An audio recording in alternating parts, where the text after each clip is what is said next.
જય માતાજી, જય શ્રી કૃષ્ણ મિત્રો। અમારી ચેનલમાં સ્વાગત છે તમારું। આજની સ્ટોરીમાં આપણી આજની કહાની એક એવી હૃદયને સ્પર્શી જાય તેવી કહાની બનવાની છે। તો આ કહાનીને અંત સુધી સાંભળજો મિત્રો। એવું કહે છે કે દરેક ઘરની પોતાની આગવી કહાની હોય છે અને અમુક ઘર તો સાવ ખુલ્લા ચોપડા જેવા હોય છે, જેના પાના એટલા ચોખ્ખા હોય કે વાંચવાવાળાને અનુભવ થાય કે શું મારું જીવતર આવું હોત। આ વાત તે કુસુમજીની, જે ઘરના મુખ્ય આધાર હતા। એમના દીકરાનું નામ પુનિત અને વહુનું નામ પૂજા।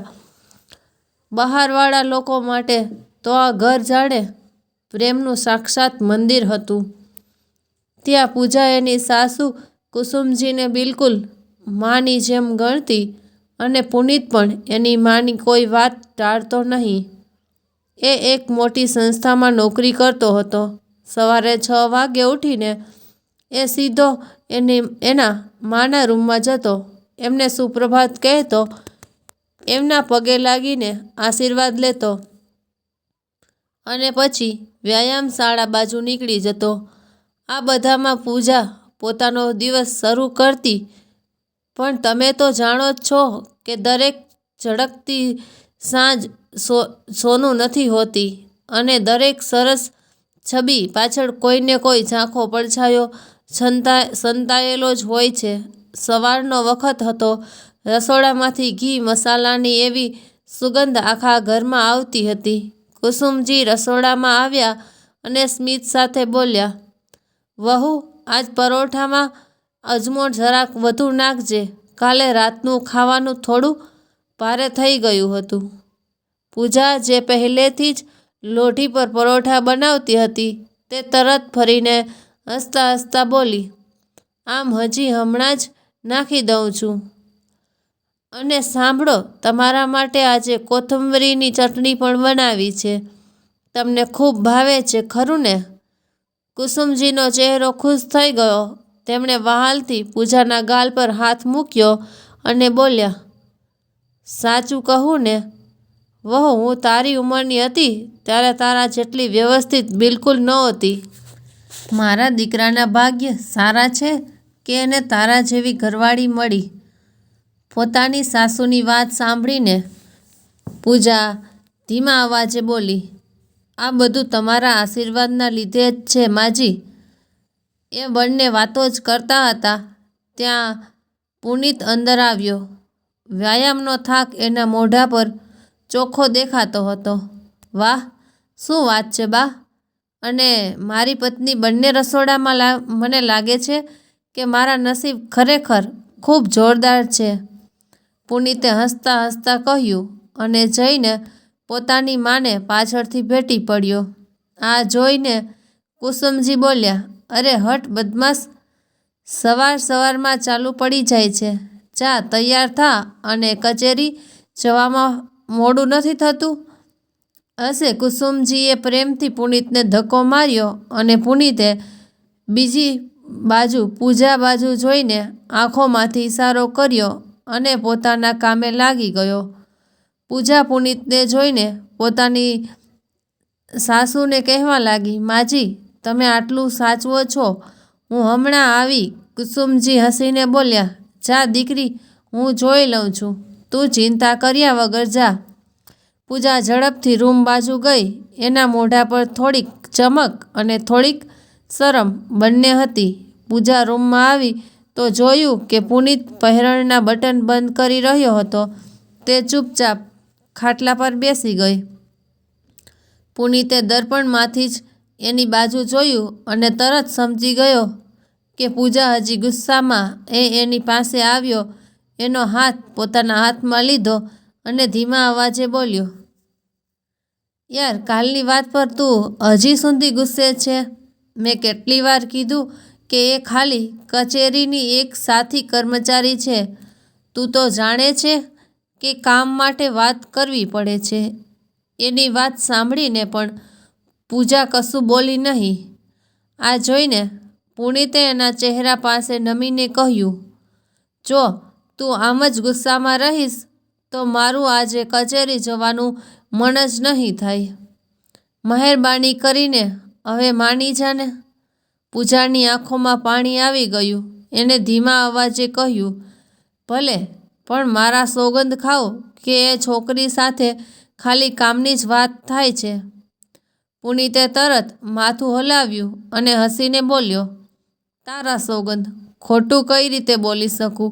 આ સાંભળીને પૂજાના ચહેરા પર પણ થોડું હાસ્ય પાછું આવ્યું. એ જ વખતે રસોડામાંથી કુસુમજીનો અવાજ આવ્યો, વહુ, ચૂલો બંધ કરી દઉં કે તું આવે છે? બંનેએ એકબીજા સામે જોયું અને વગર બોલીએ એક હાસ્ય એમની વચ્ચે ફેલાઈ ગયું. આ જિંદગી આમ જ સુંદર અને ગોઠવાયેલી રીતે ચાલી રહી હતી. ઋતુઓ બદલાઈ રહી હતી અને હવે પછી એક સાંજે ત્રણેય રાતનું ખાવાનું ખાતા હતા. દાળ માખણની સુગંધ આખા ઘરમાં ફેલાયેલી હતી. કુસુમજી આજે કંઈક ખોવાયેલા લાગી રહ્યા હતા.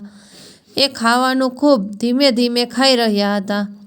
પુનીતે પોતાની માની થાળી બાજુ જોયું અને કહ્યું, માં, શું થયું? તેમને દાળ મખની ન ભાવી? પછી પૂજાને જોઈને કહ્યું, પૂજા, દાળમાં કંઈ ઓછું છે? પૂજા તરત બોલી, ના પુનીત, મેં બરાબર એવી જ રીતે બનાવી છે જેવી માજીને ભાવે છે. હજી જે કંઈ બીજું કંઈ બોલે એ પહેલાં જ કુસુમજી બોલ્યા, અરે ના રે ના દીકરા, દાળ તો ખૂબ સ્વાદિષ્ટ છે. પૂજાએ ખૂબ સરસ બનાવી છે. પછી એમણે પૂજા બાજુ જોયું અને એક પળ રોકાઈને બોલ્યા, વાત ખાવાની નથી, વાત ખાલી મનની છે. પુનીત અને પૂજા બંને એક સાથે પૂછ્યું, શું થયું માં? કુસુમજીએ એક ઊંડો શ્વાસ લીધો અને એમની આંખોમાં એક અનોખી ચમક આવી, જાણે વર્ષો જૂની કોઈ ઈચ્છા આજે એમને સતાવી રહી હોય. દીકરા, મારા મનમાં છેલ્લા કેટલાય દિવસથી એક વાત ચાલે છે.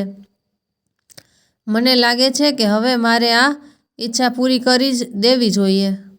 પુનીતે ઉત્સુકતાથી પૂછ્યું, કેવી ઈચ્છામાં? તમે કહો. તમારે કોઈ નવી સાડી જોઈએ છે કે કોઈ ઘરેણું? એમની વાતો સાંભળીને કુસુમજી હસ્યા. અરે ના રે દીકરા, આ બધી વસ્તુઓ નથી જોઈતી. મારે તો બસ એકવાર ખાટુ શ્યામજીના દર્શન કરવા છે. એકવાર એમના ચરણોમાં માથું નમાવવું છે. આ સાંભળતા જ પુનીતના ચહેરા પર મોટું સ્મિત આવી ગયું. માં, આ તો ખૂબ સરસ વાત છે. તમે ક્યારના કહેતા હતા પણ મેં જ ધ્યાન ન આપ્યું. આ તો ખૂબ સારું કામ છે. એમાં આ વર્ષે અને પછી આવેશમાં આવીને બોલ્યો, જુઓ, હું કાલે જ કચેરીથી 2 દિવસની રજા લઈશ અને પછી પરમ દિવસે આપણે નીકળીશું. કોઈ કચેરી નહીં, કોઈ કામ નહીં, બસ આપણે ત્રણેય અને ખાટુ શ્યામજીના દર્શન. પૂજાની આંખો પણ ચમકી ઉઠી. એ તરત બોલી, હજી મારું પણ ખૂબ મન છે એમના દર્શન કરવાનું. કુસુમજીની આંખોમાં આંસુ આવી ગયા. એ ખુશીના આંસુ હતા. એ બંનેને જોરથી ભેટીને બોલ્યા, હું સાચે જ ખૂબ નસીબદાર છું. મને તારા જેવો દીકરો અને પૂજા જેવી વહુ મળી છે. પોતાની મા સાથે થોડીવાર વધુ વાત કર્યા પછી પુનીત બોલ્યો, માં, હવે તમે સૂઈ જાઓ. અને પછી પૂજા બાજુ જોઈને બોલ્યો, પૂજા, ચાલ, આમ તો કાલે ખૂબ કામ છે. અને પછી બંને પોતાના રૂમમાં જતા રહ્યા. દીકરા વહુના ગયા પછી કુસુમજી ખાટલા પર આડા પડ્યા. આંખો બંધ કરીને તેમણે ઊંડો શ્વાસ લીધો. ધીમે ધીમે એમની આંખો સામે ખાટુ શ્યામજીની તસવીર ફરવા લાગી. એમનું મન ખૂબ ખુશ હતું. વર્ષો જૂની ઈચ્છા હવે પૂરી થવા જઈ રહી હતી. એમના ચહેરા પર સંતોષ અને ખુશીનું હળવું સ્મિત હતું. એમને મનોમન પોતાની જાતને કહ્યું, સાચે જ હવે મારી ઈચ્છા પૂરી થવાની છે અને આ બધું મારા દીકરા અને વહુના લીધે શક્ય બન્યું છે. બીજા દિવસે પુનીત જલ્દી કચેરી જતો રહ્યો અને 2 દિવસની રજા લઈ લીધી. મનોમન હસતા હસતા એણે ફોન કાઢ્યો અને એક નંબર જોડ્યો. થોડીવાર વાત કર્યા પછી ફોન મૂકતા એણે પોતાની જાતને કહ્યું, બસ બધું એવું જ થવું જોઈએ જેવું મેં વિચાર્યું છે. પછી તે પોતાની ખુરશી પર બેઠો થોડીવાર સુધી બીજા જ વિચારોમાં ખોવાયેલો રહ્યો. એના ચહેરા પર હળવું સ્મિત હતું અને આંખોમાં વિચારોની એક ઝલક. અને બીજી બાજુ ઘરમાં પૂજા સામાન ભરેલી પેટી તૈયાર કરી રહી હતી. કપડાં, જરૂરી સામાન અને નાની નાની વસ્તુઓ ગોઠવી રહી હતી. દરેક વસ્તુને ધ્યાનથી મૂકી રહી હતી જેથી બધું સવાર સુધીમાં તૈયાર થઈ જાય. ઘરમાં બહારથી બધું સામાન્ય અને શાંત લાગી રહ્યું હતું, પણ પુનીતના મનમાં કંઈક અલગ જ ચાલી રહ્યું હતું જે કોઈ જાણતું નહોતું. બીજા દિવસે સવારે ઘરમાં એક અલગ જ ઉત્સાહ છવાયેલો હતો. આછો તડકો બારીમાંથી આવી રહ્યો હતો અને હળવો પવન ઘરમાં તાજગી ભરી રહ્યો હતો. પૂજાએ ગાડીની પાછલી બેઠક પર પોતાની સાસુ માટે ઓશીકું અને ધાબળો ગોઠવી દીધા હતા જેથી એમને મુસાફરીમાં આરામ રહે. વાતાવરણ ખૂબ મજાનું હતું. પુનીત વાહન ચાલકની બેઠક પર બેઠો પાછળ ફરીને પોતાની મા બાજુ જોઈને હસ્યો અને બોલ્યો, માં, જો ક્યાંય પણ રોકાવું હોય તો તરત કહેજો, હું ગાડી ઊભી રાખી દઈશ. કુસુમજીએ હળવા હાસ્ય સાથે જવાબ આપ્યો, ભલે દીકરા, તું બસ આરામથી ચલાવ. હું તો બસ મારી આંખો બંધ કરીને શ્યામ બાબાનું નામ લઈ રહી છું. રસ્તામાં પુનીત અને પૂજા વચ્ચે હળવી મજાક ચાલતી રહી. પુનીત મા અને પૂજાને પોતાના બાળપણની વહાલી યાદો સંભળાવતો અને પૂજા પોતાની મીઠી વાતોથી વાતાવરણને વધુ ખુશ બનાવતી રહી. દરેક હાસ્ય, દરેક નાની નાની વાતચીત આ મુસાફરીને એમના માટે વધુ ખાસ અને યાદગાર બનાવી દીધી. સાંજ થતાં થતાં તેઓ ખાટુ શ્યામજીના દર્શન માત્રે મંદિરે પહોંચી ગયા. મંદિર બહારની ભીડ, ભજન કીર્તનની મધુર અવાજ અને હવામાં બળેલી ભક્તિની સુગંધે બધાનું મન મોહી લીધું. પુનીતે પોતાની માને પ્રેમથી કહ્યું, માં, ચાલો. કુસુમજીએ હળવા સ્મિત સાથે પુનીતને પૂજા બાજુ જોયું અને મનોમન ખુશીનો અનુભવ કર્યો કે આ મુસાફરી એમના માટે કેટલી ખાસ અને યાદગાર બનવાની છે. અને પછી એ થોડું રોકાઈને બોલ્યો, વહુ, મારો હાથ પકડ. મને વિશ્વાસ નથી થઈ રહ્યો કે હું અહીં છું. પૂજાએ પોતાની સાસુનો હાથ બરાબર પકડી લીધો. દર્શન ખૂબ સારા થયા. મંદિરની શાંત અને સારી ઉર્જાએ ત્રણેયને એક અલગ જ શાંતિ આપી. મંદિરમાંથી બહાર આવીને કુસુમજીએ પૂજાને ગળે લગાવી, વહુ, આજે જ હું ખૂબ નસીબદાર છું. મારી જિંદગીમાં હવે કોઈ કમી નથી રહી. તમે બંનેએ મારું જીવન સફળ બનાવી દીધું. કુસુમજીએ ભાવુક થઈને કહ્યું. એમના શબ્દો એટલા સાચા હતા કે પૂજાની આંખોમાં પણ પ્રેમ અને આભારના આંસુ આવી ગયા. રાત ઘણી થઈ ગઈ હતી. લગભગ 11 વાગી ગયા હતા. દર્શન કરીને તેઓ પાછા ઘર માટે નીકળી ચૂક્યા હતા. ધોરી માર્ગ પર ગાડીઓ ઓછી હતી. એક અજીબ જેવી શાંતિ છવાયેલી હતી જેને ફક્ત પુનીતની ગાડીની ધીમી ગતિ અને ક્યારેક ક્યારેક દૂરથી આવતા કોઈ ભારે વાહનોનો અવાજ જ તોડતો હતો. કુસુમજી ખૂબ થાકી ગયા હતા. એમને ગાડીમાં જ ઊંઘ આવી ગઈ. ઘણીવાર સુધી ગાડી એમ જ તેજ ગતિથી ચાલતી રહી. પુનીતે પોતાની મા બાજુ જોયું જે હજી પણ ઊંડી ઊંઘમાં સૂઈ રહી હતી. પછી પૂજા બાજુ જોઈને બોલ્યો, પૂજા, મને ખૂબ તેજ ભૂખ લાગી છે. તેની વાત સાંભળીને પૂજા બોલી, ભૂખ તો મને પણ લાગી છે. પછી થોડીવાર પછી પુનીતે ગાડી એક નાના સાધારણ ભોજનાલય સામે ઊભી રાખી. ભોજનાલય ધોરી માર્ગથી થોડો અંદરની બાજુ જ હતો. એ જગ્યા પર વધારે ભીડ ન હતી. પુનીતે ગાડીને થોડી બાજુમાં ઊભી રાખી અને જ્યારે તે ગાડીમાંથી ઉતર્યો તો પૂજા બોલી, પુનીત, માજીને પણ ઉઠાડી દઉં છું, એ પણ કંઈક ખાઈ લેશે. એની વાત સાંભળતા જ પુનીત તરત બોલ્યો, નહીં પૂજા, માં ખૂબ થાકેલી છે, એમને સૂવા દે. હું ગાડીને તાળું મારી દઉં છું. એમને હેરાન નથી કરવા. અને આમ તો આપણે જલ્દીથી ખાઈને આવી જ જઈશું. એમ બોલીને પુનીતે ગાડી બંધ કરી અને પૂજા સાથે ભોજનાલયને અંદર જતો રહ્યો. ભોજનાલયની અંદર આછી પીળી લાઇટ ચાલુ હતી. એક ખૂણામાં જૂનું આકાશવાણી યંત્ર, જેમાં ધીમે ધીમે કોઈ જૂનું ગીત વાગી રહ્યું હતું, જેનો અવાજ બહારની શાંતિ સાથે ટકરાઈને વધુ અજીબ લાગી રહ્યો હતો. અંદર વધારે ભીડ ન હતી. બસ 2-3 વાહન ચાલકો ચૂપચાપ ખાઈ રહ્યા હતા અને વચ્ચે વચ્ચે ઊંઘતો ભોજનાલયનો માલિક ગલ્લા પર બેઠો બીડી સળગાવી રહ્યો હતો. પુનીત અને પૂજા અંદર દાખલ થયા તો બધાની નજર એની પર એક પળ માટે એમના પર રોકાઈ ગઈ. પૂજાને થોડો અજુગતો અનુભવ થયો.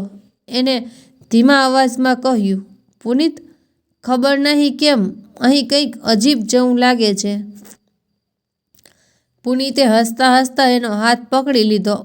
કંઈ નહીં પૂજા, તું ચિંતા ન કર. બસ ખાવાનું ખાઈને તરત નીકળી જઈએ. એક પીરસનારે આવીને ખાવાનો ઓર્ડર લીધો અને જતો રહ્યો. ભોજનાલયની અંદર એક અજીબ જેવી ચૂપકીદી હતી, જાણે બધું સામાન્ય હોવા છતાં પણ સામાન્ય ન હોય.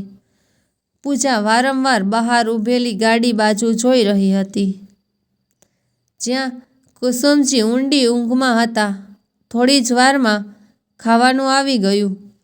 પૂજા ખાવામાં વ્યસ્ત હતી, પણ પુનીત વારંવાર ખિસ્સામાંથી પોતાનો ફોન કાઢીને જોઈ રહ્યો હતો. પૂજાએ ધ્યાન આપ્યું તો પછી પૂછી બેઠી, શું થયું પુનીત? બધું બરાબર તો છે ને? તું કંઈક પરેશાન જેવો લાગે છે. પુનીતે તરત વાતને હળવાશમાં લેતા કહ્યું, અરે નહીં, કંઈ નહીં, બસ વખત જોતો હતો.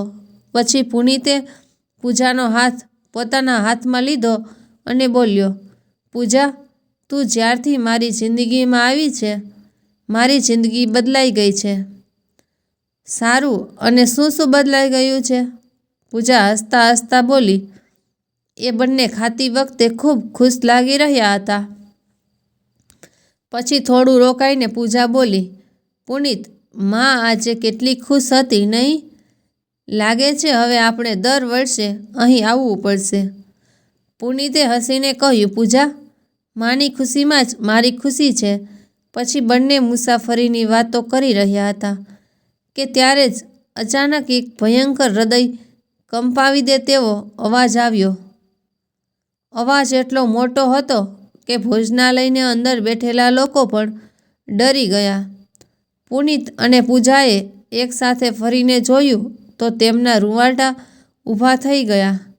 એક તેજ ગતિથી આવતી કાળી ગાડી, જે કોઈ અંધારા પડછાયા જેવી લાગી રહી હતી, એણે સીધી એમની ગાડીને જેમાં એમની મા કુસુમજી સૂઈ રહ્યા હતા, જોરદાર ટક્કર મારી હતી.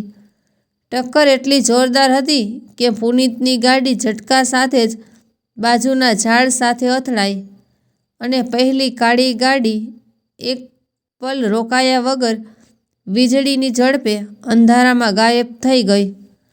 આ અકસ્માત નહીં, પણ કોઈ ભયંકર ષડયંત્રનો એક ભાગ વધુ લાગી રહ્યો હતો, કારણ કે એ ગાડી બિલકુલ નિશાન લગાવીને આવી હતી. પુનીત અને પૂજાના હાથમાંથી કોળિયો છૂટી ગયો. એમના હોશ ઉડી ગયા. પુનીતે બૂમ પાડતા કહ્યું, માં. પછી એ બંને ઝડપથી બહાર દોડ્યા અને પુનીત પોતાની ગાડી પાસે પહોંચ્યો. ગાડીનો પાછળનો ભાગ ખરાબ રીતે કચડાઈ ગયો હતો. માં, માં એ પાગલની જેમ ગાડીનો દરવાજો ખોલવા લાગ્યો, પણ દરવાજો જામ થઈ ગયો હતો. પૂજાનો ચહેરો સાવ લેવાઈ ગયો હતો. એ બૂમો પાડી રહી હતી, પુનિત જલ્દી કર. પછી એ બૂમો પાડવા લાગી, કોઈ મદદ કરો. ભોજનાલયના લોકો પણ બહાર આવી ગયા હતા, પણ બધા દંગ રહી ગયા હતા. કોઈક રીતે પુનિતે દરવાજો તોડ્યો. અંદરનું દ્રશ્ય ખૂબ દુઃખદાયક હતું. એની માં બેઠક પર બેભાન પડી હતી. એમના માથામાંથી લોહી વહી રહ્યું હતું, જે એમના ચહેરા પર અને સફેદ સાડીને લાલ કરી રહ્યું હતું. માં, પુનિતે એમને વહાલા હલાવ્યા, પણ કુસુમજી કોઈ જવાબ આપી રહ્યા નહોતા. પુનિતની આંખોમાંથી આંસુ વહી રહ્યા હતા. એણે પૂરી તાકાત લગાવીને એમને બહાર કાઢ્યા અને રસ્તાની બાજુમાં પોતાના ખોળામાં લઈને બેસી ગયો. પૂજા, ગાડી રોકો, આપણે દવાખાને જવું છે. પૂજા ધોરીમાર્ગ બાજુ દોડી, હાથ જોડીને ચીસો પાડીને આવતી જતી ગાડીઓને રોકવાનો પ્રયત્ન કરી રહી હતી. અંધારામાં એનો અવાજ ખાલી શાંતિ સાથે ટકરાઈને પાછો આવી રહ્યો હતો. અમુક ગાડીઓ રોકાયા વગર જ નીકળી ગઈ, જાણે એમને કોઈની જિંદગી સાથે કંઈ લેવા દેવા જ ન હોય. આ દ્રશ્ય ખરેખર ખૂબ પીડાદાયક હતું. એક બાજુ પુનિત હતો, જેની આંખોમાંથી પારાવાર પીડા થઈ રહી હતી, જે પોતાની માના નિર્જીવ શહેરને છાતી સરસો ચાંપીને બેઠો હતો. બીજી બાજુ પૂજા હતી, જે દરેક ગાડી સામે હાથ ફેલાવી લઈને જાણે પોતાની સાસુની જિંદગીની ભીખ માંગી રહી હોય. એમની ખુશીની દુનિયા એક પળમાં વિખેરાઈ ગઈ હતી. આખરે ભોજનાલયના માલિકે દોડીને પોતાની જૂની જીપ કાઢી અને એમને નજીકના મોટા દવાખાના સુધી પહોંચાડવામાં મદદ કરી. દવાખાને પહોંચતા કુસુમજીને તરત તાત્કાલિક સારવાર વિભાગમાં લઈ જવામાં આવ્યા. પુનિત અને પૂજા બહાર ઊભા હતા. એમના કપડા પર લોહીના ડાઘ હતા. એમની આંખોમાં ડર અને આશાની એક ઝલક હતી. ચિકિત્સક બહાર આવ્યા. એમના ચહેરા પર ગંભીરતા હતી. ચિકિત્સકને જોઈને, મારી માં કેવી છે? પુનિતે ધ્રુજતા અવાજે પૂછ્યું. ચિકિત્સક ધીમેથી કહ્યું, જુઓ, ઈજા ગંભીર છે. માથા પર ઘણો ઊંડો ઘા છે અને લોહી ખૂબ વહી ગયું છે, અને શસ્ત્રક્રિયા કરી દીધી છે, પણ અમે અત્યારે કંઈ કહી શકીએ નહીં. આવતા 48 કલાક ખૂબ મહત્વના છે. તમે પ્રાર્થના કરો. આ સાંભળીને પુનિતના પગ જમીનમાં ખૂંચી ગયા. એ ત્યાં જ બેસી ગયો. પૂજાએ એને સંભાળ્યો, જોકે એ પોતે સંભાળવાની હાલતમાં ન હતી. પુનિત, રડ નહીં, માજી ઠીક થઈ જશે. શ્યામ બાબાએ આપણને બોલાવ્યા હતા. એ એમને કંઈ નહીં થવા દે. પૂજાએ હિંમત કરીને કહ્યું, પણ એનો અવાજ પણ ધ્રુજી રહ્યો હતો. આગલા 2 દિવસ દવાખાનાની સફેદ ઠંડી દિવાલો જ એમનું ઘર બની ગઈ હતી. કુસુમજી કૃત્રિમ શ્વાસોચ્છ્વાસ યંત્ર પર બેભાન પડ્યા હતા. પુનિત અને પૂજા એમની પાસેથી એક પળ માટે પણ ખસ્યા નહીં. પુનિત ચૂપ થઈ ગયો હતો.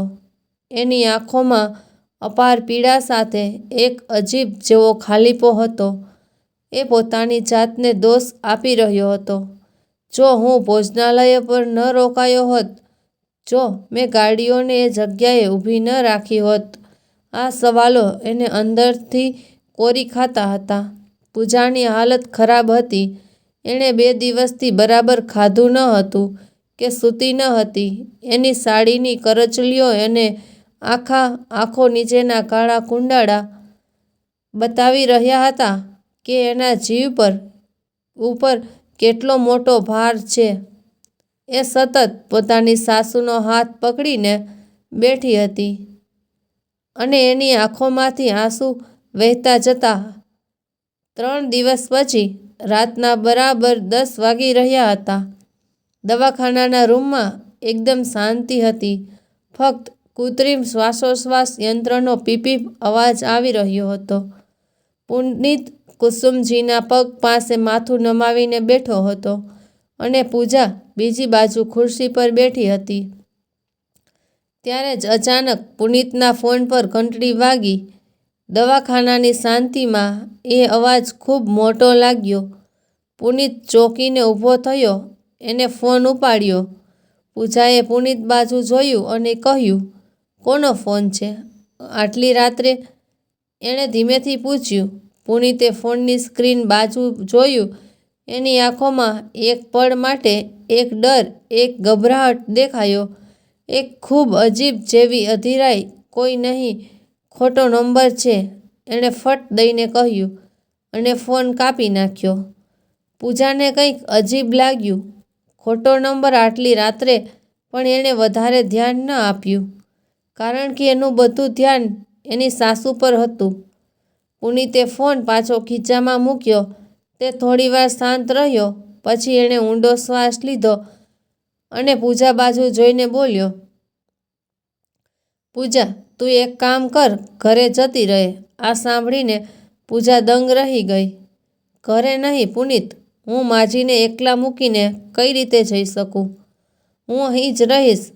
"જો પૂજા," પુનીતે હવે થોડું વધુ જોર દઈને કહ્યું, "તે 2 દિવસથી આરામ નથી કર્યો.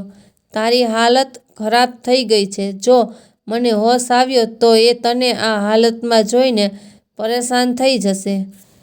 ઘરે જઈને આરામ કર." આમ તો ઘરે કોઈ છે પણ નહીં, પણ પુનીત પૂજા દલીલ કરવા માંગતી નહોતી, પણ એ પોતાની સાસુ પાસેથી જવા પણ માંગતી ન હતી. "બસ હવે વધુ નહીં, હું છું ને અહીં મા પાસે." પુનીતના વારંવાર કહેવા પર પૂજાએ માનવું જ પડ્યું. એના મનમાં અગણિત સવાલો હતા, પણ એ જાણતી હતી કે પુનીત સાથે અત્યારે કંઈ પણ વાત કરવા નકામી છે. એણે દુઃખી મનથી પોતાની સાસુના હાથને સ્પર્શ કર્યા. આંખોમાં આંસુ સાથે એમની પાસેથી વિદાય લીધી. "હું જલ્દી આવીશ માજી, તમે જલ્દી સારા થઈ જશો," એણે દબાયેલા અવાજે કહ્યું. પૂજા દવાખાનામાંથી બહાર નીકળી ગઈ.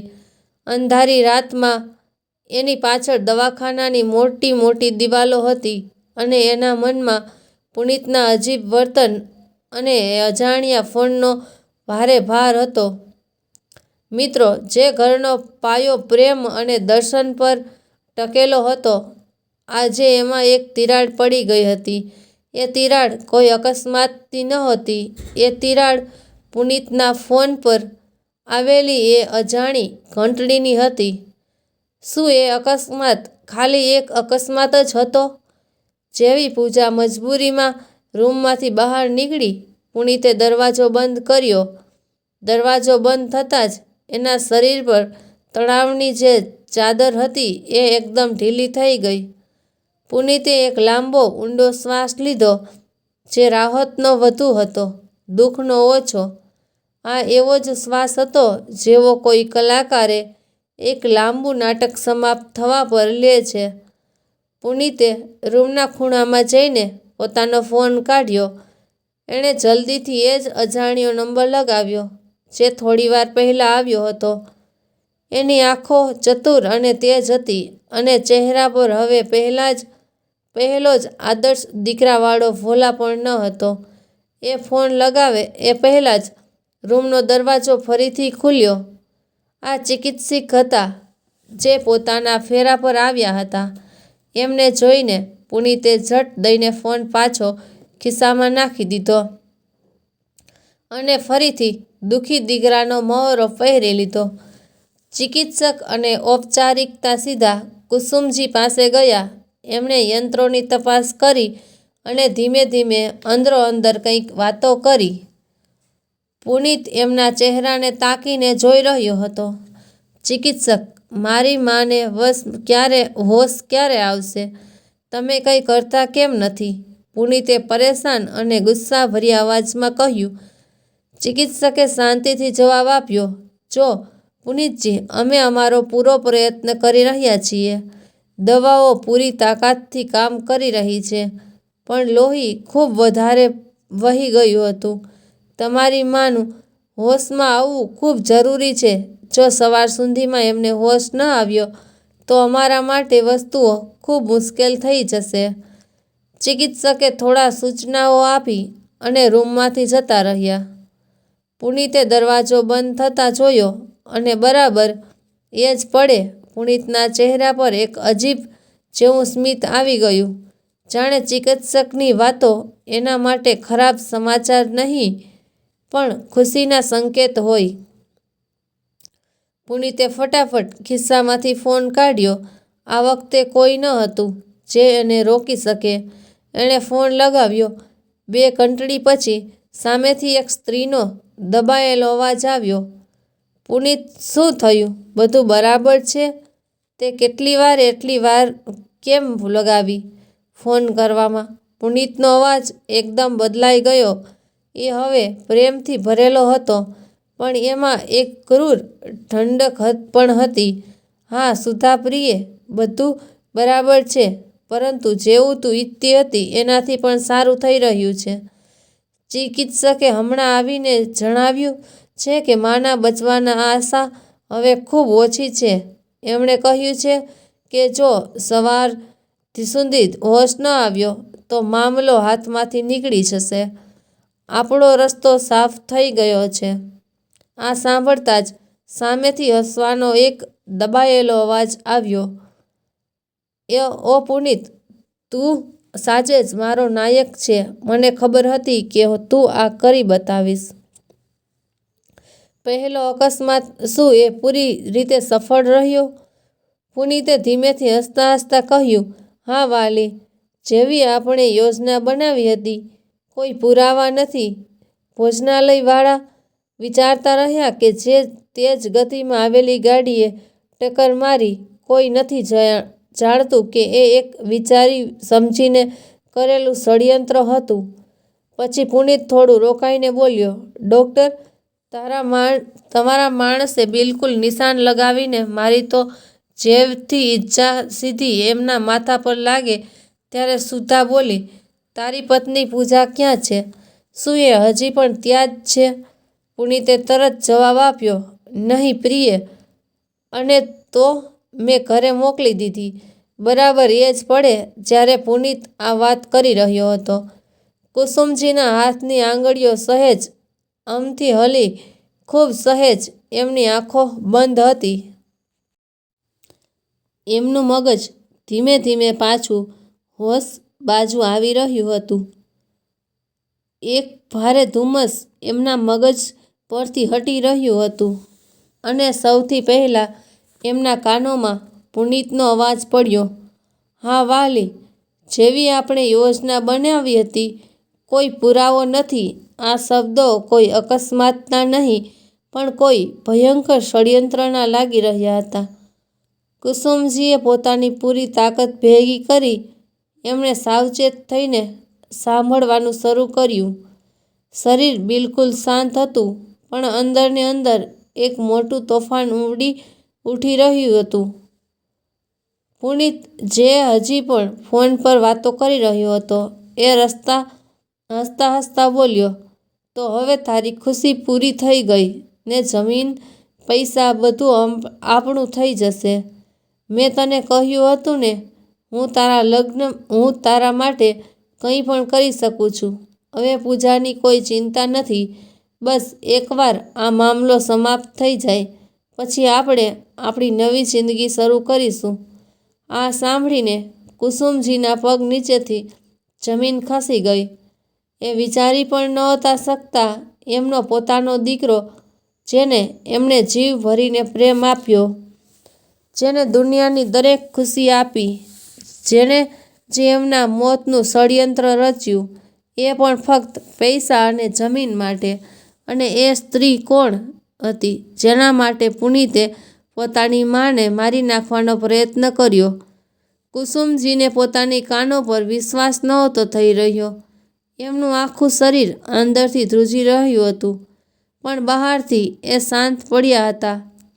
જો પુનિતને ખબર પડી જાત કે એમને હોશ આવી ગયો છે તો એ કદાચ એમને બચાવવાનો બદલે વધુ નુકસાન પહોંચાડી શકતો હતો.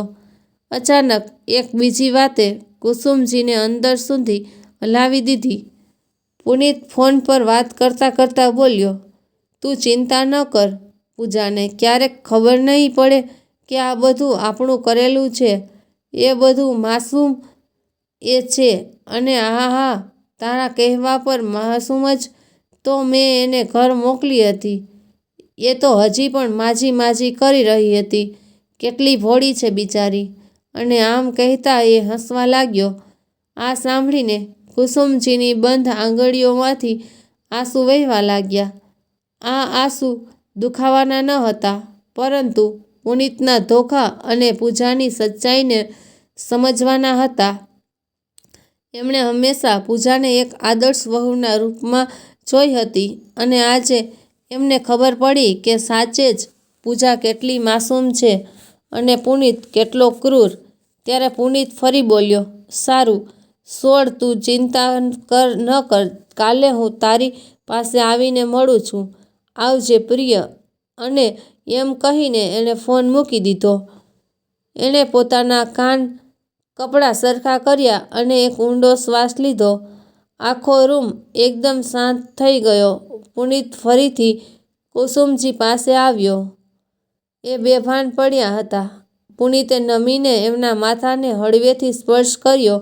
એના ચહેરા પર હવે ફરીથી દુખાવાનો ભાવ આવી ગયો હતો.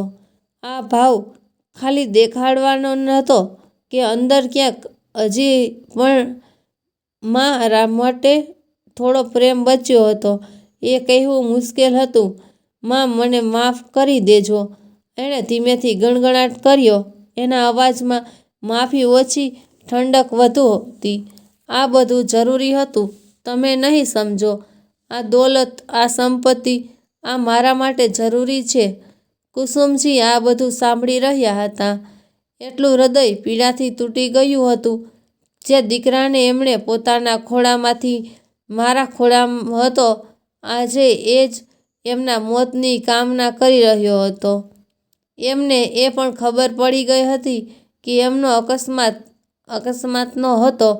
એ એક વિચારી સમજીને કરેલું ષડયંત્ર હતું. કુસુમજીએ પોતાના અંદર એક ગજબની શાંતિનો અનુભવ કર્યો. એ હવે ક્યારે પણ જોર ન હતા.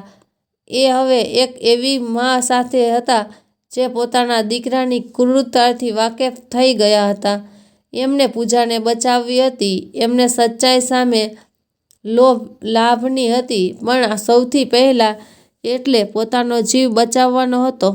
રાત વધુ ઊંડી થતી જતી હતી. સમય ધીમે ધીમે ચાલી રહ્યો હતો. પુનિત થાકી હારીને દવાખાનામાં બાકડા પર સૂઈ ગયો હતો અને શાંતિ હતી, કારણ કે એણે વિચાર્યું હતું કે કામ પૂરું થવા આવ્યું છે. દવાખાનામાં શાંતિ છવાયેલી હતી. રાતના બરાબર 2 વાગી રહ્યા હતા. કુસુમજી, જે પૂરી રીતે હોશમાં આવી ગયા હતા, એકદમ શાંત પડ્યા રહ્યા. એ ધીમે ધીમે પોતાના હાથ પગ હલાવી રહ્યા હતા.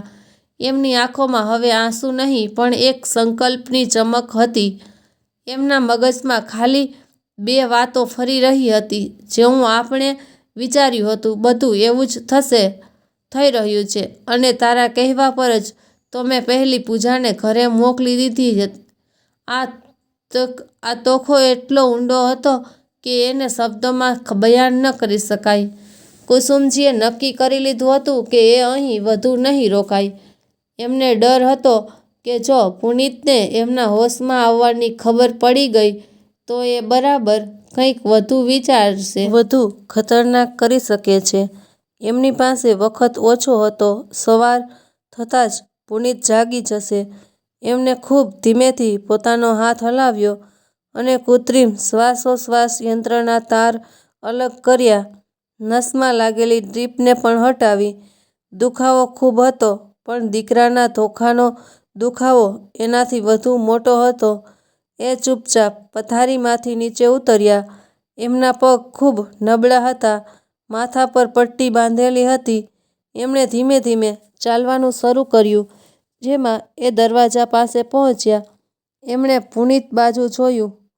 પુનીત બાકડા પર આરામથી સૂઈ રહ્યો હતો. એનો ચહેરો શાંત હતો, પણ કુસુમજી જાણતા હતા કે એ શાંતિ પાછળ એક જીવલેણ તોફાન છુપાયેલું છે. એમની આંખોમાં એક છેલ્લી વાર આંસુ આવ્યા. આ એ દીકરા માટેનો શોક હતો.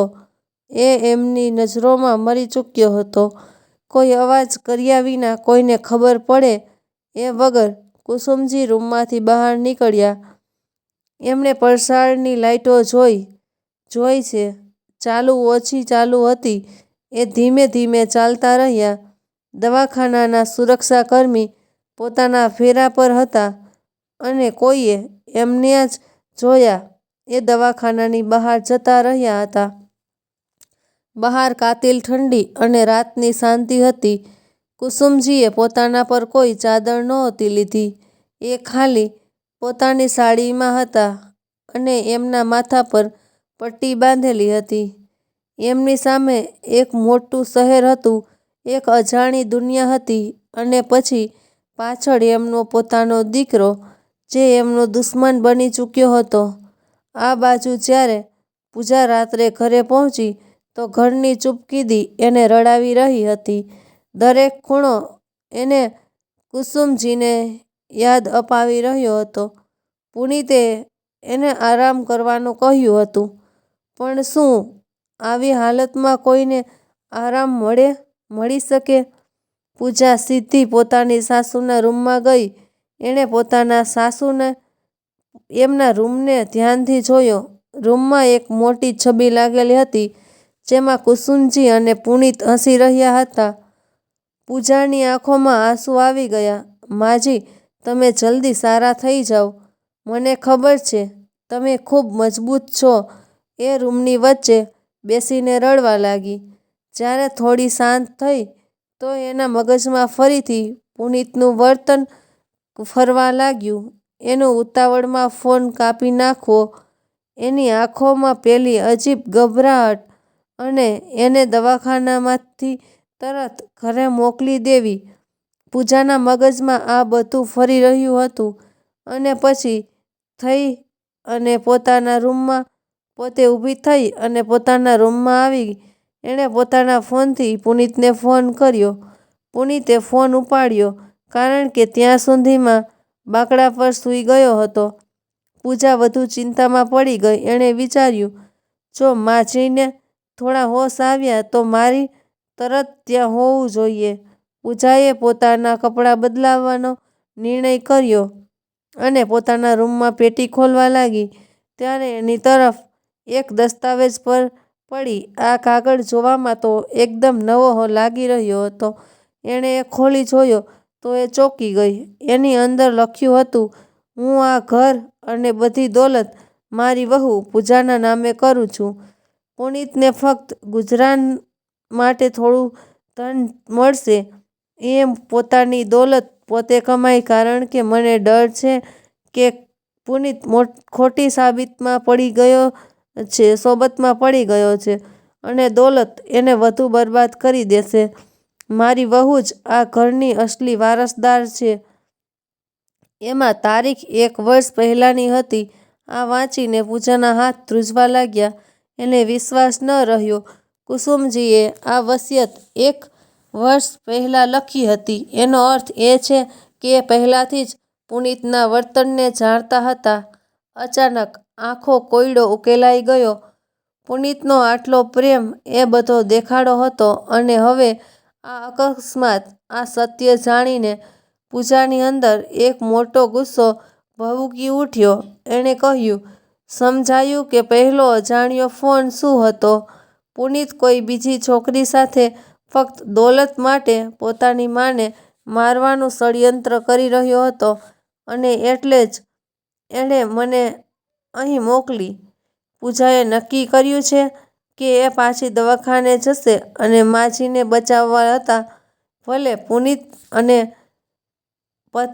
પુનીત એનો પતિ હતો, પણ કુસુમજીએ એને માનો પ્રેમ આપ્યો હતો અને એ એક દિવસ નિર્દોષ જીવને મરવા નહીં દે.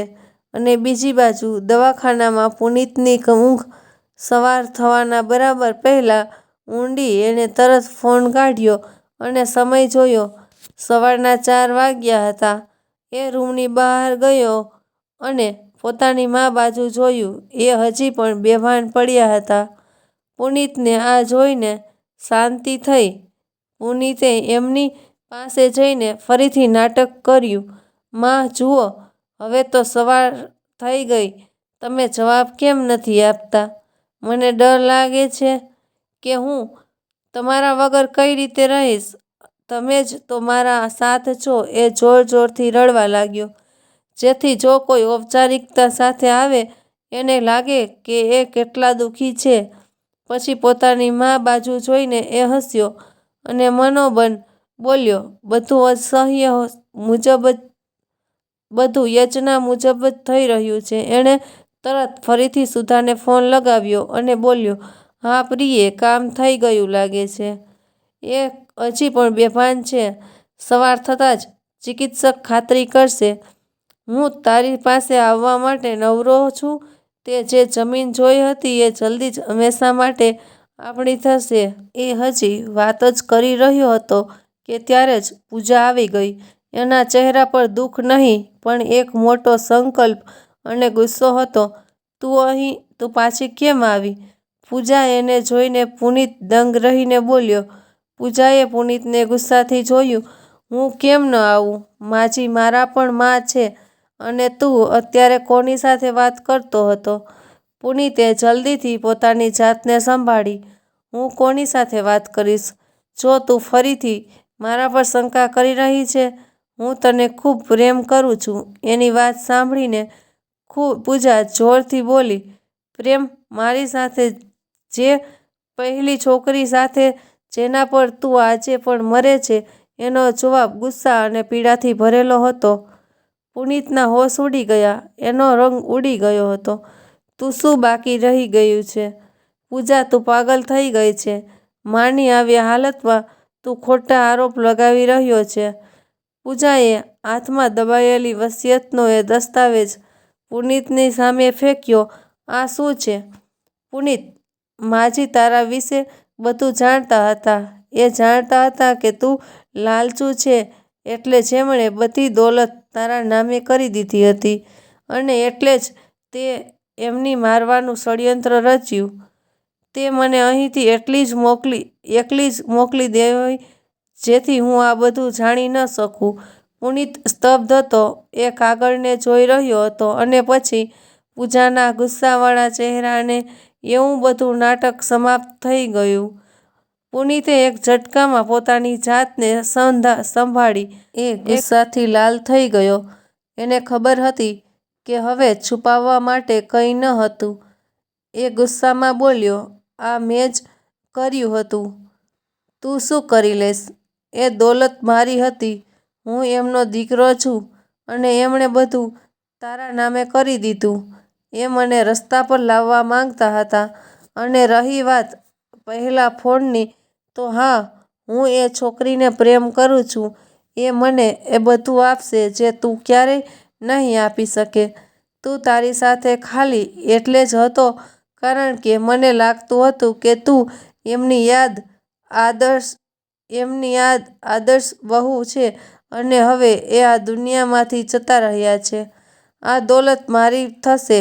પુનિત ગુસ્સામાં બૂમો પાડી રહ્યો હતો. પૂજાની આંખોમાં આંસુ આવી ગયા હતા. તું ખોટું બોલી રહ્યો છે. માજી હજી પણ જીવે છે. પૂજાએ રડતા રડતા કહ્યું. ત્યારે પુનિતે હસતા હસતા પથારી બાજુ ઈશારો કર્યો. હા, જીવે છે. પણ કેટલી વાર સુધી? ચિકિત્સકે કહ્યું કે બસ સવાર સુધીનો વખત છે. તું હવે કંઈ નથી કરી શકતી. પૂજા ઝડપથી પથારી બાજુ દોડી. એ પોતાની સાસુને જોવા માંગતી હતી પણ જેવી એ પથારી પાસે પહોંચી એ થીજીને ઊભી રહી ગઈ. કારણ કે પથારી ખાલી હતી. કુસુમજી ત્યાં ન હતા. ખાલી લોહીના થોડા ડાઘા અને હટાવેલા કૃત્રિમ શ્વાસોચ્છ્વાસના યંત્રના તાર હતા. માજી ક્યાં છે? માજી પૂજાએ ચીસ પાડીને કહ્યું. પુનિત પણ હેરાન થઈ ગયો. એની આંખોમાં ગભરાટ પાછો આવી ગયો. એ વિશ્વાસ ન આવે એવી આંખોથી ખાલી પથારીને જોઈ રહ્યો હતો. એના શ્વાસ તેજ થઈ ગયા. એ કઈ રીતે જઈ શકે છે? એમનો તો હોશ જ નહોતો આવ્યો. પુનિત પાગલની જેમ દરવાજા બાજુ ભાગ્યો. પુનિત બૂમ પાડવા લાગ્યો. પૂજા ત્યાં જ ઊભી હતી. એના મનમાં એક અજીબ જેવી રાહત હતી. એ મનોમન બોલ્યો, ભગવાનનો લાખ લાખ શુક્ર છે. માને હવે આવી ગયો. પુનિત બહાર અને ચિકિત્સકને બોલાવીને લાવ્યો. દવાખાનામાં હડકંપ મચી ગયો. પરિચારિકાઓએ જણાવ્યું કે એમણે કુસુમજીને નથી જોયા. સુરક્ષા કેમેરાની તપાસ કરવામાં આવી. થોડીવાર પછી એક સુરક્ષા કર્મી દોડતા આવ્યા. સાહેબ, અમે કેમેરા જોયા છે. લગભગ 2 વાગે એક મહિલા જે દર્દી લાગી રહી હતી એ ધીમે ધીમે દવાખાનામાંથી બહાર જતા દેખાય છે. આ સાંભળીને પુનિતના પગ જમીનમાં જડાઈ ગયા. જરૂર માએ બધું સાંભળી લીધું હશે. પુનિતે ગુસ્સો આવ્યો. એનું બધું ષડયંત્ર નિષ્ફળ થઈ ગયું હતું. એ પોતાની માની પાછળ દોડવા માંગતો હતો. એમને શોધવા માંગતો હતો જેથી એ સચ્ચાઈ કોઈને કહી ન શકે. પણ ત્યારે પૂજાએ એક મોટું પગલું ભર્યું. એ સીધી ઊભી થઈ અને પુનિતની સામે આવીને ઊભી રહી. બસ, ખૂબ થયું. પુનિત, મેં મારો ભરોસો તોડ્યો છે અને સૌથી મોટી વાત એ કે માજીએ મરવાનું ષડયંત્ર રચ્યું હતું. તે માજીને ધોખો આપ્યો છે. હવે હું ચૂપ નહીં રહું. તારી વિરુદ્ધ પુરાવા ભેગા કરીશ અને તારી આરક્ષકો પાસે જઈને પુનિત પાગલપણામાં જ પોતાનો હાથ પકડ્યો. તું એવું નહીં કરે. પૂજા, હું તારો પતિ છું. આપણા વિશે વિચાર. પૂજાએ પીડાથી કહ્યું. તેણે પોતાની માને પૈસા માટે મારવાનો પ્રયત્ન કર્યો. એ કોઈનો પતિ ન હોઈ શકે. તે મને ધોખો આપ્યો છે. પુનિતે તેને જવાથી રોકવાનો પ્રયત્ન કર્યો પણ પૂજા હવે એક કમજોર વહુ ન હતી. એ બહાર નીકળી અને એણે તરત ભાડાની ગાડી બોલાવી. એ જાણતી હતી કે પુનિત હવે સૌથી પહેલી સુધા પાસે જશે જેની સાથે મળીને એણે ષડયંત્ર રચ્યું હતું. અને આ રીતે મિત્રો, કહાની એક મોટા રહસ્યના ખુલ્લા પછી એક નવા સંઘર્ષના વળાંક પર ઊભી રહી ગઈ. હવે પુનિતનો ચહેરો ઉતરી ગયો હતો. પૂજાના હાથમાં હવે વસિયતનો કાગળ છે અને કુસુમજી અંધારી રાતમાં દવાખાનામાંથી એકલા નીકળી ગયા હતા. હવે સવાલ એ છે કે સુધા કોણ છે જેના માટે પુનિતે આ બધું કર્યું? શું પૂજા કઈ રીતે કરી શકશે અને કુસુમજી ક્યાં ચાલ્યા? બધા ચાલો જાણીએ આગળની કહાનીમાં. જીવનનો નિયમ બહુ કઠોર હોય છે. જ્યારે કોઈ પ્રેમના પાયા પર ખોટાનો મહેલ ઊભો કરી દે છે તો એ એક ઝટકામાં તૂટી પડે છે. પુનિતને લાગતું હતું કે એણે પુરાવા મિટાવી દીધા છે. એ નહોતો જાણતો કે સૌથી મોટો પુરાવો તો એની મા હતી જેણે પોતાના કાનોથી એની ક્રૂરતા સાંભળી હતી. ભાડાની ગાડીઓ પાછલી બેઠક પર બેઠેલી પૂજાની આંખોમાંથી આંસુ સતત વહી રહ્યા હતા. પણ એ આંસુઓની પાછળ હવે ફક્ત પીડા હતી પરંતુ એક ઊંડી જીદ અને સંકલ્પ પણ હતો.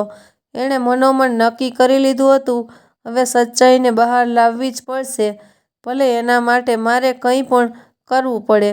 એણે જલ્દીથી પોતાનો ફોન ખોલ્યો અને ચિત્રસંગ્રહમાં છુપાવેલા કેમેરાનું ધ્યાન મુદ્રણ જોયું.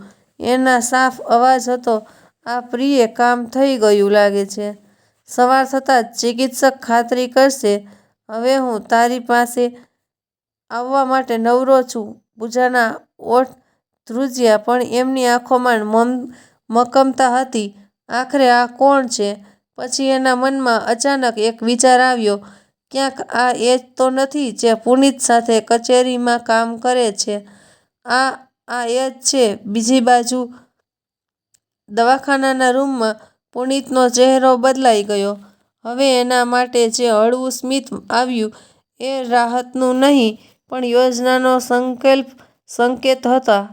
એણે તરત જ એને વાર કર્યા વગર દવાખાનાના બિલ ચૂકવ્યા. પછી દવાખાનામાંથી નીકળીને સીધા ગાડી ચલાવતી વખતે પણ એનું માથું પરસેવાથી પલળી રહ્યું હતું. એ બબડી રહ્યો હતો, માએ બધું સંભાળી લીધું હશે તો નહીં બધું બરબાદ થઈ જશે. આવું ન થઈ શકે.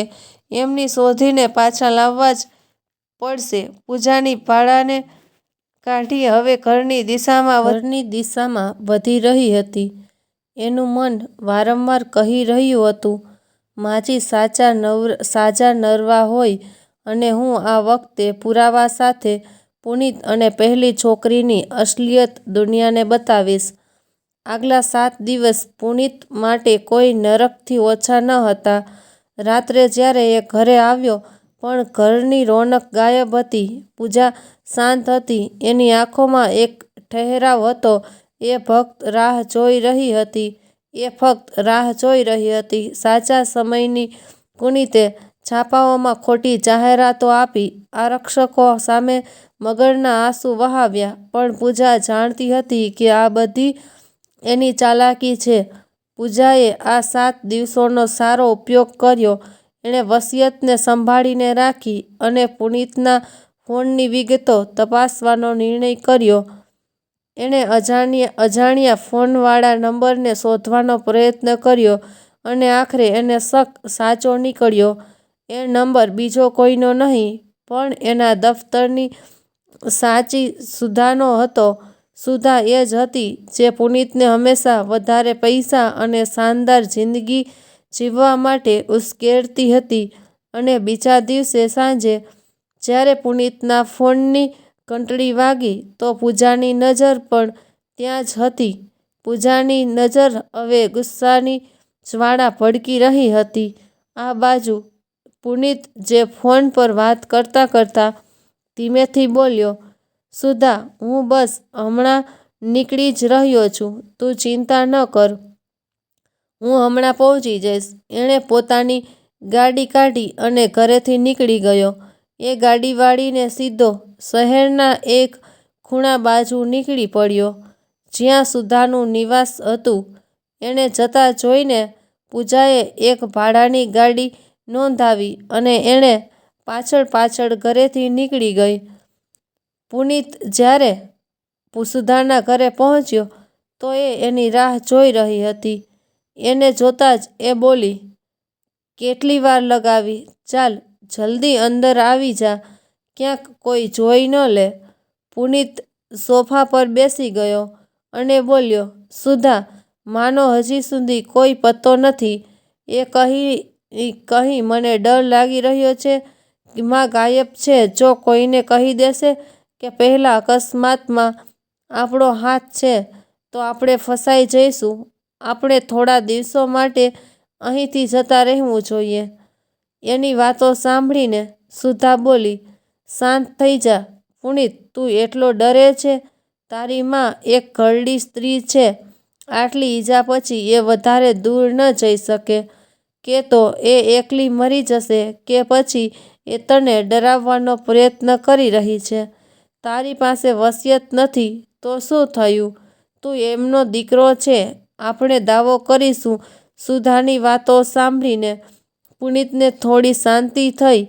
પછી થોડીવાર પછી એ એના માટે પીણું બનાવીને લાવી અને બોલી, આ જો, આજે મેં તારા પસંદના કબાબ પણ બનાવ્યા છે. અને એમ કહીને એ એની પાસે જ બેસી ગઈ. અને ત્યાં પૂજા સુધાના ઘરની બહાર દરવાજો બંધ હોવાને લીધે બારી પાસે ઊભી હતી, જે અડધી ખુલ્લી હતી. એને ત્યાંથી બધું જોઈને પોતાના ફોન પર એક ચલચિત્ર બનાવી દીધું અને બધું નોંધી લીધું. અને આ જોઈને બિલકુલ પણ નવાઈ ન લાગી, કારણ કે એને તો પહેલાથી જ પુનિત પર શક હતો. રાત ઊંડી થઈ ગઈ હતી. કોઈ જોઈ ન લે એ વિચારીને એ જલ્દીથી ઘર બાજુ નીકળી ગઈ. 7મા દિવસે સાંજનો વખત હતો. પુનિત ઘરના બેઠક ખંડમાં બેઠો હતો, થાકેલો અને પરેશાન. પૂજા રસોડામાં કામ કરી રહી હતી, પણ એનું બધું ધ્યાન પોતાની સાસુ બાજુ હતું કે આખરે ક્યાં હશે. વાંચી પુનિત અને પૂજા વચ્ચે હવે બધું સમાપ્ત થઈ ગયું હતું. પહેલાં જેવું હવે કંઈ ન હતું. ત્યારે જ દરવાજા પર હવે એક હળવો ટકોરો થયો. પુનિતે ઉઠીને દરવાજો ખોલ્યો. સામેનું દ્રશ્ય જોઈને એ થ્રીજીને ઊભો રહી ગયો. સામે એની મા કુસુમજી ઊભા હતા. એ પહેલાંથી વધુ મજબૂત લાગી રહ્યા હતા. માથા પર હવે ખાલી એક નાની પટ્ટી હતી, પણ એમની આંખોમાં જે આગ હતી એ પુનિતને ભસ્મ કરવા માટે પૂરતી હતી. એમના ચહેરા પર પીડા નહીં, એક અદ્ભુત શાંતિ અને નિર્ણય હતો. પુનિતના મોઢામાંથી કોઈ અવાજ ન નીકળ્યો. એ તોતડાવા લાગ્યો, "મા, તમે ક્યાં હતા? હું કેટલો પરેશાન હતો." જેવો પુનિતે ખોટા પ્રેમનો એક શબ્દ પણ બોલવાનો પ્રયત્ન કર્યો, કુસુમજી આગળ વધ્યા અને એક જોરદાર તમાચો પુનિતના ગાલ પર મારી દીધો, જેનો અવાજ આખા ઘરમાં ગુંજી ગયો. પુનિત ઝટકા સાથે પાછળ હટ્યો. એના ગાલ પર 5 આંગળીઓના નિશાન છપાઈ ગયા હતા. એ બિલકુલ હેરાન હતો. ખબરદાર જો એક શબ્દ પણ બોલ્યો છે." કુસુમજીનો અવાજ એટલો તેજ અને ઠંડો હતો કે પુનિત ધ્રુજી ગયો. "બહુ થયું તારું આ નાટક. આ મગરમચ્છના આંસુ. તું વિચારે છે કે હું હજી પણ એ જ ભોળી મા છું જેને તું ખોટા પ્રેમથી ફૂસલાવી શકે છે? તો આ તારી ભૂલ છે." પછી થોડું રોકાઈને બોલ્યો, "નીકળી જા મારા ઘરમાંથી આ જ ઘડીએ, નહીં તો મારાથી ખરાબ કોઈ નહીં હોય. હું બધું જાણું છું." પુનિત સમજી ચૂક્યો હતો. એની માએ બધું સાંભળી લીધું હતું. એનો બધો ખેલ સમાપ્ત થઈ ચૂક્યો હતો. ડર અને ગુસ્સાના મિશ્રણે એને પૂરી રીતે બદલી દીધો. પુનિત હવે પોતાના અસલી રૂપમાં આવી ગયો અને ગુસ્સામાં બોલ્યો, "જ્યારે તને બધી ખબર જ પડી ગઈ છે, તો તે કેમ નથી જતી રહેતી આ ઘરમાંથી? હા, મેં જ ટક્કર મરાવી હતી અને તારી દોલત મારી હતી તે મને કેમ ન આપી? તે બધું જ આ પૂજાના નામે કરી દીધું. શેના માટે?" પૂજાએ આ બધું સાંભળીને રસોડાના દરવાજે ઊભી હતી, હેરાન હતી. એને એ ખબર હતી કે એના પતિના સુધા સાથે સંબંધ ચાલી રહ્યો છે અને એ લાલચુ છે, પણ એને ક્યારેય નહોતું વિચાર્યું કે પુનિત અહીં સુધી નીચે પડી જશે કે પોતાની માની સામે ખુલીને આ વાત કહેશે. પૂજાનું હૃદય પીડાથી ફાટી ગયું. એણે હિંમત ભેગી કરીને કહ્યું, "બસ કરો પુનિત, શરમ આવવી જોઈએ તમને. પોતાની જ માને મારવાનો પ્રયત્ન કર્યો. તમે આટલા નીચે પડી જશો મેં ક્યારેય વિચાર્યું પણ ન હતું. તમે માણસ નથી." પુનિતને પૂજાની આ વાતો તીરની જેમ લાગી. એનો ગુસ્સો પૂજા પર નીકળી ગયો. એણે દોડીને પૂજા બાજુ હાથ ઉપાડ્યો, "તું કોણ હોય છે મને કહેવાવાળી?" પુનિત હજી પૂજાને તમાચો મારવા જઈ ગયો હતો કે અચાનક કુસુમજી તોફાનની જેમ આગળ વધ્યા. એમણે પુનિતનો હાથ વચ્ચે જ પકડી લીધો. પુનિતની આંખોમાં ભયંકર ગુસ્સો હતો. "તું હિંમત પણ કઈ રીતે કરી શકે છે?" કુસુમજીએ પોતાના દીકરાના હાથને ઝટકો આપ્યો અને બીજી જ પળે એક વધુ જોરદાર તમાચો પુનિતના બીજા ગાલ પર મારી દીધો. આ વખતનો અવાજ વધુ તેજ હતો. આ તમાચો ખાલી ગાલ પર નહોતો, એ એના અહંકાર પર પણ હતો, એના લાલચ પર હતો. પુનિત હવે પૂરી રીતે ગભરાઈ ગયો. એનો ચહેરો લાલ થઈ ગયો હતો. એ બિલકુલ બેબાક થઈ ગયો હતો કે કુસુમજીને ધક્કો મારીને બહાર ભાગવા માંગતો હતો. માં, તમે શું કહી રહ્યા છો? તમે મને મારી રહ્યા છો? પુનિત પાગલની જેમ બૂમો પાડવા લાગ્યો. પુનિત હજી કંઈ બીજું કરી શકે એ પહેલાં જ બહાર સડક પર આરક્ષકોની ગાડીની તેજ સાયરનનો અવાજ આવ્યો. પુનિત સમજી ગયો આ સાયરન બીજા કોઈ માટે નહીં, એના માટે હતા. એની માએ આ બધી યોજના બનાવી હતી. એ એકલા નહોતા આવ્યા. પુનિતે દરવાજા બાજુ ભાગવાનો પ્રયત્ન કર્યો, પણ ત્યાં સુધીમાં મોડું થઈ ચૂક્યું હતું. દરવાજો ખોલવાનો અવાજ આવ્યો અને ગણવેશ પહેરેલા નિરીક્ષક પોતાના 2 સિપાહીઓ સાથે ઘરની અંદર આવી ગયા. પુનિત કુમાર નામ છે તમારું? અમે તમને જીવલેણ હુમલા અને હત્યાના પ્રયત્નના ગુનામાં ધરપકડ કરીએ છીએ.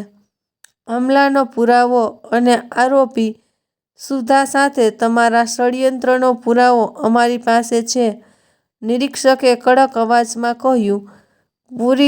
પુનિતના પગ જડ થઈ ગયા. એ વિશ્વાસ નહોતો કરી શકતો કે એનો બધો શક્તિશાળી ખેલ આટલી આસાનીથી સમાપ્ત થઈ ગયો. જેવો સિપાહીઓએ પુનિતને પકડ્યો, પુનિત પડી ગયો. એણે પોતાના અંતિમ હથિયારનો ઉપયોગ કર્યો અને એ હતા એના ખોટા આંસુ. માં, પુનિતે કુસુમજીની સામે જોઈને ખોટા આંસુ વહાવવાનું શરૂ કરી દીધું. એ જાણતો હતો કે માનું હૃદય નબળું છે. માં, મને બચાવી લો અને માફ કરી દો. હું ભટકી ગયો હતો. હું ફરીવાર આવું નહીં કરું. મહેરબાની કરીને માં, મને આ લોકોથી બચાવી લો. હું તમારો દીકરો છું. આખું ઘર પુનિતના આ નાટકથી ગૂંજી રહ્યું હતું. પૂજાની આંખોમાં પણ આંસુ હતા, પણ આ આંસુ પુનિત માટે નહીં, પણ કુસુમજીની પીડા માટે હતા.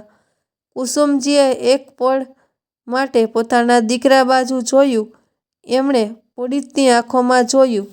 ત્યાં માફી નહીં, ફક્ત બચવાની ઈચ્છા હતી.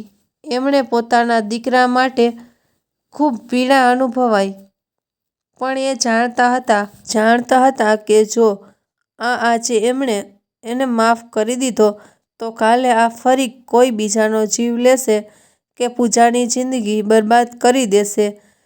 કુસુમજીએ ધીમેથી પોતાનું મોઢું પુનિત બાજુથી ફેરવી લીધું. એમનો અવાજ શાંત હતો, પણ દરેક શબ્દ લોખંડની જેમ મજબૂત હતો. લઈ જાઓ નિરીક્ષક સાહેબ, અને મારી નજર સામેથી લઈ જાઓ. આ હવે મારો દીકરો નથી રહ્યો. એણે માના પ્રેમ અને વિશ્વાસને પૈસા માટે વેચી દીધો છે. એની જગ્યા આ ઘરમાં નથી. આરક્ષકો પુનિતને પકડીને બહાર લઈ ગયા. પુનિત ગુસ્સા અને પીડાથી બૂમો પાડી રહ્યો હતો. થોડીવાર પછી સાયરનનો અવાજ પણ દૂર થઈ ગયો. સુધાની પણ ધરપકડ કરી લેવામાં આવી હતી, અને આ બધી કુસુમજી અને પૂજાની વિચારેલી સમજેલી ચાલ હતી. પૂજાએ આરક્ષક મથકે જઈને બધા પુરાવા એમને બતાવ્યા, અને કુસુમજીએ પણ બધું સાફ સાફ જણાવી દીધું કે કઈ રીતે એણે પોતાની માને મારવાનો પ્રયત્ન કર્યો હતો. ઘરમાં હવે ફરીથી શાંતિ છવાઈ ગઈ હતી, પણ આ શાંતિ ડરામણી નહીં, પરંતુ શાંત અને પવિત્ર હતી. સચ્ચાઈની જીત પછીથી શાંતિથી પૂજા ભોંય પર બેસીને રડી પડી હતી. એના આંસુ લગ્ન તૂટવાના, પ્રેમ મરવાના અને સચ્ચાઈ સામે આવવાની પીડાના હતા. કુસુમજીએ જઈને ધીમેથી પૂજાને ઉઠાવી. એમણે પૂજાના ચહેરાને પોતાના હાથોમાં લીધો. પૂજાએ કુસુમજીની છાતીએ લગાવીને રડી દીધું. માજી, આ બધું કેમ થયું? પૂજાએ રડતા રડતા પૂછ્યું. કુસુમજીએ પૂજાને ગળે લગાવી, અને ગળે મળવું વહુ અને સાસુનું નહીં, 2 પીડિત માણસોનું હતું, જે હવે એકબીજાનો સાથ બની ગયા હતા. કુસુમજીએ પોતાના આંસુ લૂછ્યા અને પૂજાના માથા પર હાથ ફેરવ્યો.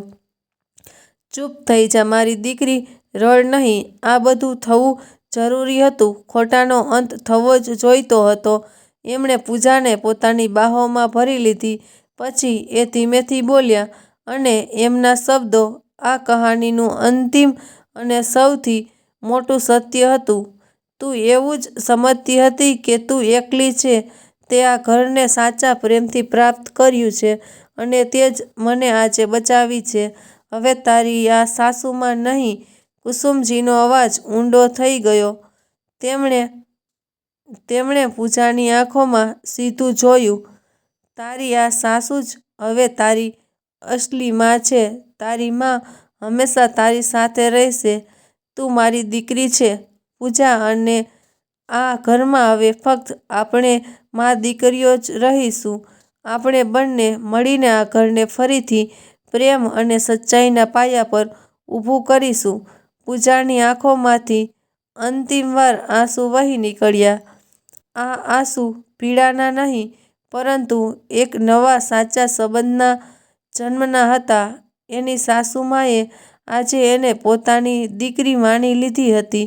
હવે એમની જિંદગીમાં ખુશીઓ જ ખુશીઓ હતી. બીજી બાજુ જેલની કોટડીમાં ચારે બાજુ અંધારું અને શાંતિ હતી. ફક્ત લોખંડના સળિયામાંથી આવતો આછો પ્રકાશ પુનીતના ચહેરા પર પડી રહ્યો હતો. એના વિખરાયેલા વાળ, સૂજેલી આંખો અને થાકેલા શરીરથી સાફ દેખાઈ રહ્યું હતું કે છેલ્લા કેટલાક દિવસોમાં એણે ચેનથી એક પણ રાત નથી ગુજારી. પુનીત ભૂઈ પર બેઠો હતો. એના માથા પર હાથ હતા, એના હોઠ ધ્રુજી રહ્યા હતા અને આંખોમાંથી સતત આંસુ પડી રહ્યા હતા. એ બબડી રહ્યો હતો, મેં આ શું કરી દીધું? માં, મેં તમને જ ઈજા પહોંચાડી. પૂજા, મેં તારા ભરોસાને તોડ્યો. મેં બધું જ બરબાદ કરી દીધું. બધું જ. ક્યારેક એ દિવાલ પર મુક્કા મારતો તો ક્યારેક સળિયા સાથે માથું અથડાવીને રડી પડતો. પાસે ઊભેલો પહેરેદાર ઠંડી નજરથી જોઈ રહ્યો હતો. એના માટે આ બસ એક વધુ કેદીની કડવી હકીકત હતી. પુનીતને હવે દરેક પળ પોતાની માની આંખોમાં જોયેલો તિરસ્કાર યાદ આવતો હતો. જ્યારે એમણે કહ્યું હતું કે હવે મારો દીકરો નથી રહ્યો, એ શબ્દો એના આત્મા સુધી વીંધી ચૂક્યા હતા. કાશ એ દિવસે હું લાલચમાં આંધળો ન થયો હોત. કાશ સુધાની ખોટી વાતોમાં ન આવ્યો હોત. આજે મારું પણ ઘર હોત, માની દુઆઓ મારી સાથે હોત અને પૂજા પણ મારી સાથે હોત. પણ હવે બધું સમાપ્ત થઈ ચૂક્યું છે. સત્ય સામે આવી ચૂક્યું છે. સંબંધો તૂટી ચૂક્યા છે અને મારું નામ હંમેશા માટે અપરાધીઓની યાદીમાં નોંધાઈ ચૂક્યું છે. આંખોમાંથી આંસુ વહેતા એ બોલ્યો, પ્રેમ અને દોલત બંને ખોઈ દીધા મેં. હવે રહી ગઈ છે તો ફક્ત એકલતા. અને મારો બાપ સળિયાની બહાર સવારના કિરણો ફૂટી રહ્યા હતા. પણ પુનીતની જિંદગીમાં હવે ક્યારેય અજવાળું નહીં આવવાનું હતું. અને મિત્રો, આ રીતે લાલચ અને ધોખાની કહાનીનો અંત સાચા પ્રેમ અને વિશ્વાસની જીતથી થયો. પુનીતે વિચાર્યું હતું કે એ પ્રેમનું નાટક કરીને દોલત કમાઈ લેશે, પણ એ ભૂલી ગયો કે સૌથી મોટી દોલત તો સંબંધોમાં હોય છે. કુસુમજી અને પૂજાનું બંધન એક ખોટા સંબંધમાં તૂટવા પછી વધુ મજબૂત થઈ ગયું હતું. પુનીતની કાયરતા અને લાલચે એને જેલ સુધી પહોંચાડી દીધો, પણ કુસુમજી અને પૂજાનું સાહસ, એમનો પ્રેમ અને સત્યની તાકાત હંમેશા ઘર અને સંબંધોમાં રોશની જાળવી રાખી. જિંદગીમાં મુશ્કેલી કેમ ન હોય, ખોટું અને છળથી ક્યારેય સ્થાયી સફળતા નથી મળતી. અસલી દોલત, અસલી શક્તિ અને અસલી ખુશી કેવળ પ્રેમ, વિશ્વાસ અને ઈમાનદારીમાં હોય છે. તમને આ કહાની કેવી લાગી? જો સારી લાગી હોય તો લાઈક કરો અને ચેનલના સભ્ય જરૂર બનો. મળીએ છીએ આવી જ એક બીજી રસપ્રદ કહાનીમાં. ત્યાં સુધી પોતાનું અને પોતાનાઓનું ધ્યાન રાખો. જય શ્રી કૃષ્ણ. આભાર.